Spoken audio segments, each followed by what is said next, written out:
What's up guys, welcome to your 10th Java tutorial, and in this tutorial I'm going to be getting to the actual good stuff in Java.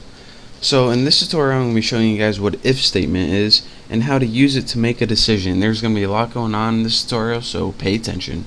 It's going to be sweet. What an if statement is pretty much how your computer makes decisions. You're going to give it a test, such as am I a boy or am I a girl? And your computer looks at this, and if it says you're a boy, it does one block of code, but if it says you're a girl, it does another block of code. For example, you could build a program to, if you're a boy, take you to a boy website, but if you're a girl, take you to a girl website or something like that. So what we need to do here is build an if statement, and to do that, go ahead and write if. Now after that, you have something in parentheses. Now what is in your parentheses is called the condition, but what the condition actually means, condition is just like the technical term, what it is actually a test. Whatever you want to test, you're going to have two choices for now. Say we have a variable called, let's just name it test, and let's make it int test is equal to 6. So now we have a variable that we can test. So let's go ahead and test this, and let's go ahead and say if test is equal to 9, and this brings me to another point. Your testing operators. There, let's see, probably 6 different ways off the top of my head that you can test. The first thing you can do is to see if something is exactly equal to something else.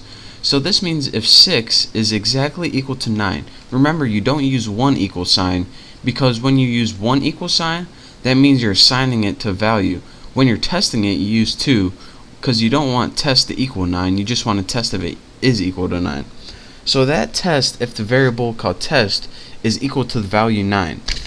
If you want to test if it's not equal, you need exclamation point equal sign, and this means not equal. And of course, as expected, you got your less than signs. Is 6 less than 9? Is 6 greater than 9? Is 6 less than or equal to 9? Or is 6 greater or equal to 9? And those are all self-explanatory. I'm not going to show you guys exactly what those mean. But for now, I'm going to use the most basic one. And what we're going to be testing right now is if the variable called test is exactly equal to 9, which it isn't. Now, I told you guys that you have a test, and this test can either go it is or it isn't, and that's where your computer makes a decision. If it is, then after your if statement you have something called a statement, your first statement, and this is also called the body. Now your first one is you need to tell your computer what it's going to do if the test is true. If test is equal to 9, then we want you to system.out.println that's right, yes.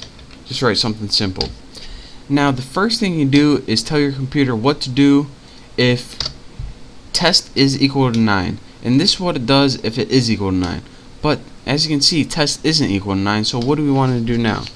Well, if that isn't true, then we give you one more option, and that's the else. And let's just go ahead and copy this. Copy and paste. Where are you? And let's go ahead and write this is else. So let me run this for you guys, and I'll show you guys what happens. Press OK, and our final result is this is else. So let me show you guys, clear things up, how an if statement works. How an if statement works is you write if, and then you have a variable. So it pretty much is the exact same thing as saying, alright, if test is equal to 9, I want you to print yes. But if it's not equal to 9, I want you to print this is else. So we're going to have the test one thing. If the test is positive, have this. Else, if the test is negative, have this. But say we had something else like if test was less than 9, which is true. Well, since this test is true, it's going to do the first option and not the second option. Again, it can't do both of them. It can only do one or the other. So let's go ahead and run this, and it's going to say this time yes. So that is how you can use different testing operators, such as equals equals, less than, greater than, less than, equal to. And that's how you use a simple if statement to give your computer two choices. Again, it's just like saying, if this test is true, do this first thing, else do the second thing. And don't forget to use your curly braces to do the body of the first thing, and then your else statement, and then your curly braces to do the body of your second choice. And I'll be I'll be clearing this up for you in the next couple tutorials, but I hope this is pretty self-explanatory. Just play around with it for now. It's the best thing to do to learn. So just copy this, throw in some new variables, and soon enough you'll get the hang of it. So thank you guys for watching. That's the basic if statement, how to tell your computer to make a simple decision. So again, thank you guys for watching. Make sure to subscribe to my channel, and don't forget to check out my next Java tutorial. So I will see you then.